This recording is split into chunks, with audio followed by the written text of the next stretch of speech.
I'm a big believer that if I'm giving the same piece of advice to every client, then I'm not doing my job as a coach. All I'm doing is just regurgitating information that is already out there that you could read yourself on the internet somewhere.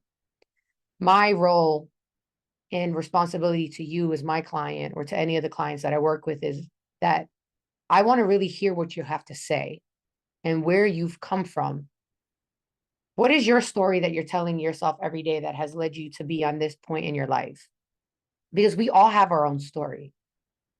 The question is, are you ready to let that story go in order to get to where you want to be?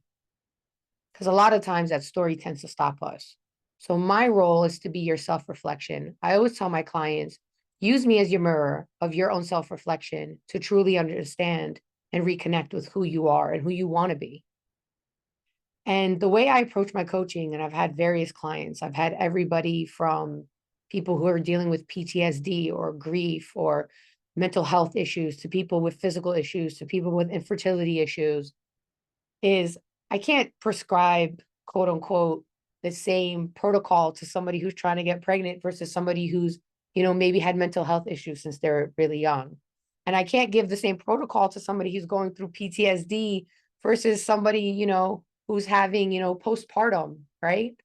So the way I incorporate my coaching is I really try to use the four cornerstones of that mental, emotional, physical, and that spiritual connection.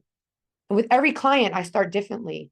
Maybe with this client, I need to start on that mental. Maybe I need to start on their emotional. Maybe I need to start on that physical. Maybe it's about starting with their spiritual, because it's my job in order to help you build that bridge. That's all that I need to do. What happened with the video right now? Okay. Did you see how it faded out? Yeah, like it totally went black. Okay. That's why I stopped. Yeah, mine went all black. Now I do, yeah. But that's why I stopped. Because we can edit it. Where did I stop at? Four cornerstones. Yes. So I have various approaches when it comes to my clients. I love to work with my clients in person physically, but I understand sometimes with my clients, they're all over the United States, and I have some clients overseas as well. So that's a bit difficult.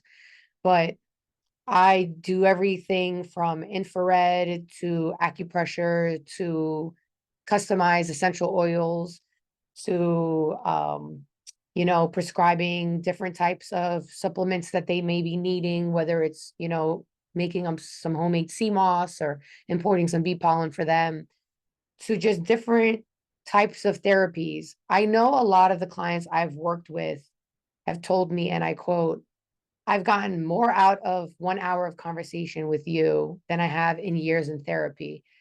And I'm not trying to say that I'm better or by any stretch of the imagination when it comes to psychologists or psychiatrists. I do have one of my degrees in psychology. But I think what I do that's different is I'm not going to just sit here and let you just drown on and talk on and drown on for 52 minutes. And I write some notes and I have maybe feedback for you for 4. This is a partnership. Like, we are a team, and our team is only as strong as the weakest link. So my role is to make sure that I'm facilitating all the support, all the different things that you need in order to be successful. Because the journey's for you. I'm just here to make sure that you're there. Do you want me to walk with you? I got you. Do you want me to just stand and make sure that no one's trying to cross the bridge as you're trying to cross it? Fantastic. Whatever it is that you need is my approach. And therefore, I don't have one type of a coaching method. It's literally a whole combination. And it all is solely bio individually based on the individual client that I'm working with.